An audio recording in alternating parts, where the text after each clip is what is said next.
In Dollhouse, after losing her child, a mother finds solace in a life-sized ancient doll that she finds in a market. When she and her husband have a new daughter, strange things begin to happen, and no matter how hard the family tries to get rid of it, the doll always finds its way back.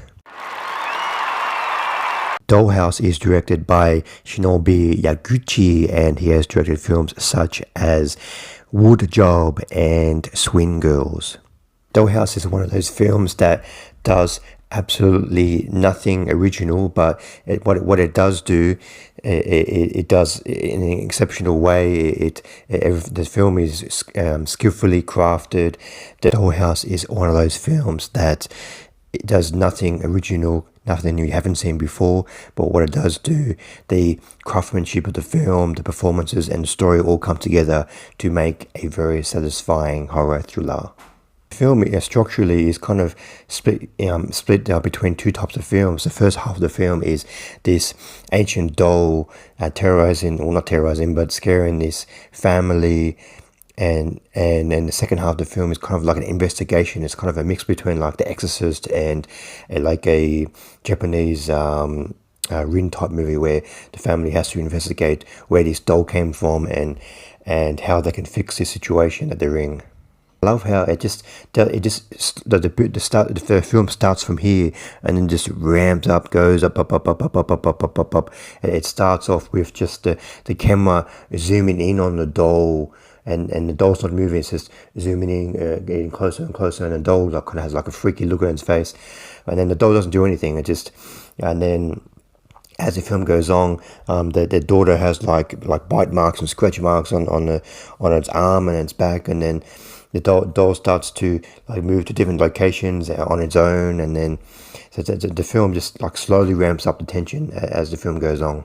The film has some very amazing set pieces, like the mother played by Masami Nagasawa. She ends up alone with her daughter because the father's usually away at work, and just strange things are happening when she's alone with her daughter and with the doll. The doll tells the daughter what stupid like crazy things to do, and the daughter gets into trouble by her mother because the doll told me to do it. Or the doll actually did it. We don't see it on the screen, but the doll does some strange things around the house, and then the mother blames the daughter, and then once the mother gets taken away to like an asylum or some hospital because everybody thinks she's crazy, then the grandmother has to look after the daughter, and the same thing happens. The doll does crazy stuff, and then the grandmother gets caught into some situation with the daughter and the doll. There's one very high scene, maybe just after the halfway mark of the film, where the grandmother looking after the daughter, and in the middle of the night, she goes to check on the daughter, and she's not there, and the doll's not there, and then she goes aside, and then she goes to this like bridge, and then there's this very high tension scene where the daughter jumps off the bridge, and then we find out that it's just the whole big crazy scene. The reason why this film works is because it has a believable, grounded story that it's not just like a very cheap scary doll movie.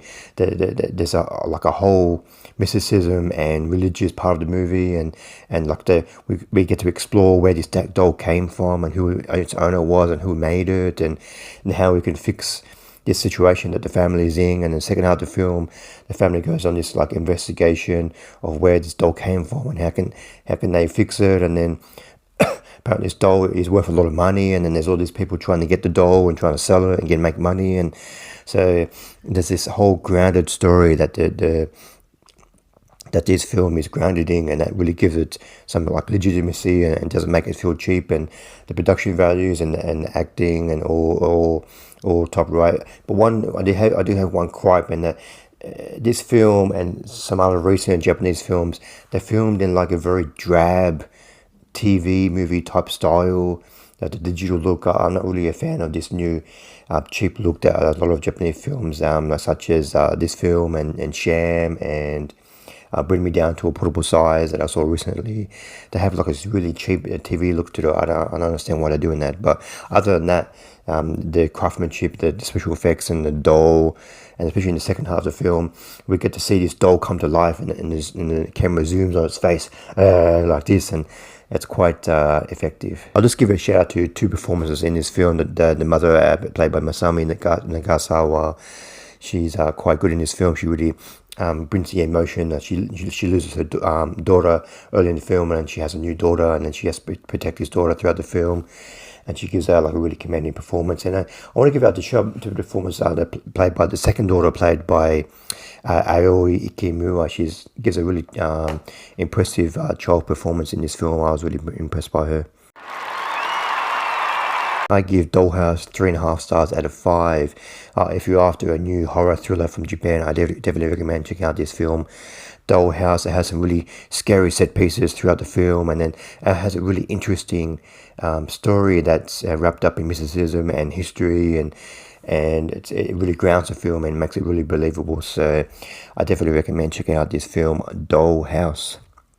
Thanks for watching. What do you think of Dollhouse? Please comment below what you thought of the film. See you next time. Bye.